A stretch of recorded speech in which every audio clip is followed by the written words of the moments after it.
अस्सलाम वालेकुम dear students. हमारे पास ये लेटेस्ट पेपर है, इंटरमीडिएट फर्स्ट ईयर। तो इसके पैटर्न को हम स्टडी करते हुए देखेंगे कि हम मुख्तलिफ स्टूडेंट्स हैं, गुड ग्रेड अचीवर भी हैं और उसके बाद एवरेज स्टूडेंट्स भी हैं, फिर बिलो द एवरेज स्टूडेंट्स जो फ़िक्रमंद रहते हैं कि किस तरीके से पेपर पास किया जाए। तो इसके लिए यानी एमसीक्यूज़ के 20 मार्क्स को हटा के अब हम सेक्शन बी में आ गए हैं। तो सेक्शन बी में हम ये जानने की कोशिश करेंगे कि आखिर कौन सा एरिया ऐसा है जिसमें मार्क्स मैक्सिमम हम एक्सपेक्ट कर सकते हैं। और इस सेक्शन बी में कुछ चार सब सेक्शंस हैं, सब सेक्शन 1, 2, 3, 4।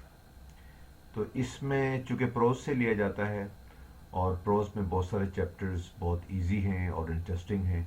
अगर आप उनको अच्छे तरीके से तैयारी कर लें तो यहाँ कम से कम 2 या 3 भी आप क्वेश्चन अटेम्प्ट कर सकते हैं इस सेक्शन से।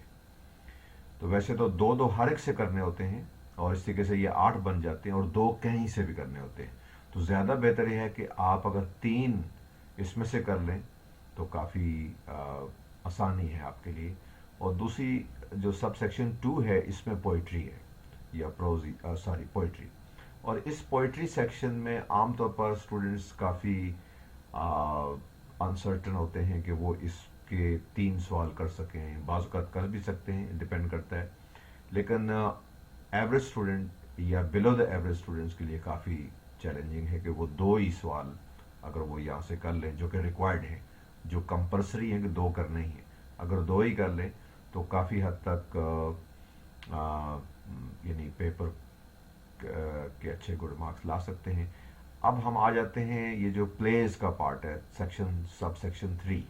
सब सेक्शन 3 में आमतौर पर प्लेज हो या नावल हो, ये काफ़ी इंटरेस्टिंग होता है स्टूडेंट्स के लिए। और अगर इसको अच्छे तरीके से पढ़ा हुआ हो, इसके सारे सवाल जवाब जितने 5 इयर्स में भी हैं और जो एक्स्ट्रा अच्छी इन्फॉर्मेशन अगर आप अपडेटेड है इसके बारे में काफ़ी, तो ये जो है काफ़ी आपको चारों क्वेश्चंस भी आप अटेम्प्ट कर सकते हैं इस जगह पे और 3 भी कर सकते हैं। अगर आप यहाँ 3 करते हैं तो यहाँ भी अगर आप 3 कर लें तो इस तरीके से आप 6 क्वेश्चंस आपके ये हो जाते हैं। और 2 क्वेश्चन अगर आप पोइट्री के जो कि लाजमी करने होते हैं तो इस तरीके से 8 क्वेश्चन तो ये बन जाते हैं। और फिर ग्रामर सेक्शन में 2 क्वेश्चन आप यहाँ से कर सकते हैं।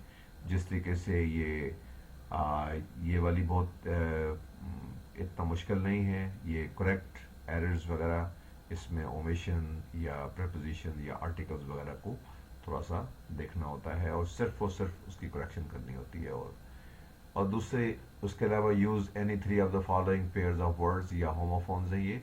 और इनके जो भी आपको जिन 2 के मीनिंग आते हैं तो ये 3 आपने चूज़ करने और हर एक के एक को तकरीबन 6 सेंटेंसेस आपने लिखने और ये 5 मार्क्स के हैं। तो इस तरीके से आपके ये 4 क्वेश्चन, 2 क्वेश्चन यहाँ से भी आप कर सकते हैं। और या फिर ये कॉलम मैच करना है, वोकैबुलरी का एक टेस्ट है और कॉलम आपने मैच करना है। तो इन तीनों में से कोई भी 2 कर लेंगे तो यूं आपके ये 10 क्वेश्चन जो आपने करने होते हैं सेक्शन बी से, तो आप इजीली कर सकते हैं। अब डिपेंड करता है कि कोई स्टूडेंट्स के लिए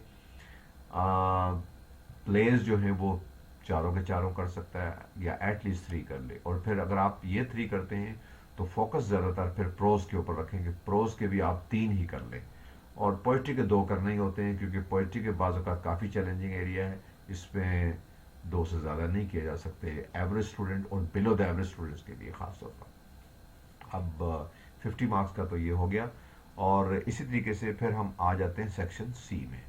सेक्शन सी में आप जो चॉइसेस देखते हैं, वैसे तो इनको तमाम ही क्वेश्चन नंबर 3, 4, 5 तीनों ही करने पड़ते हैं, लेकिन इस पे लेटर टू एडिटर काफ़ी, क्योंकि फॉर्मल लेटर होता है, इसकी वोकैबुलरी काफ़ी सोफिस्टिकेटेड और एटलीस्ट आपको 2 या 3 इश्यूज को फॉर्मल लैंग्वेज में बयान करना होता है। तो ये एवरेज स्टूडेंट्स और बिलो द एवरेज स्टूडेंट्स के लिए काफ़ी चैलेंजिंग है।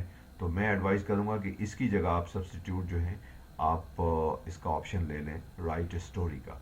तो कुछ स्टोरीज आप पढ़ के रखें जो यूनिटी, स्ट्रेंथ और इस किस्म की जो ख़ास तौर पर जिसमें प्रोवर्बियल्स, जिस तरीके से यूनिटी स्ट्रेंथ, ये प्रोवर्बियल है। तो इस प्रोवर्बियल या इडियोमेटिक एक्सप्रेशन के जो टॉपिक होते हैं वो आप कुछ ना कुछ अगर आप पढ़ के रखेंगे तो आप ये अटेम्प्ट कर सकते हैं।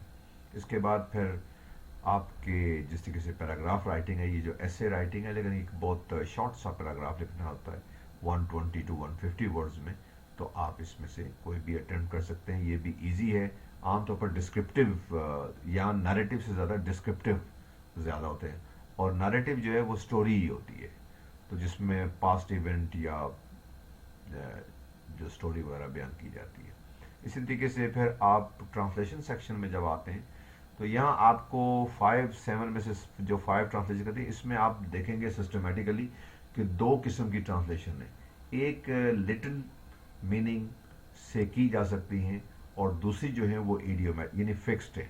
जैसे ये जो सेंटेंस है, धोबी का कुत्ता ना घर का ना घाट का, ये चूंकि इडियोमेटिक एक्सप्रेशन या जिसे हम कह सकते हैं प्रोवर्बियल यानी प्रोवर्ब्स है, तो प्रोवर्ब्स के सब्स्टिट्यूट इंग्लिश के यानी सेंटेंसेस वगैरह होते हैं, तो वो उनको आप स्पेसिफिकली अगर आप प्रैक्टिस करके रखें तो। अदरवाइज प्रोवर्बियल को फिर आप मत छेड़ें, आप इसकी जगह कोई और यानी चॉइस जो है आपके सामने है, आप उसे अटेम्प्ट कर सकते हैं।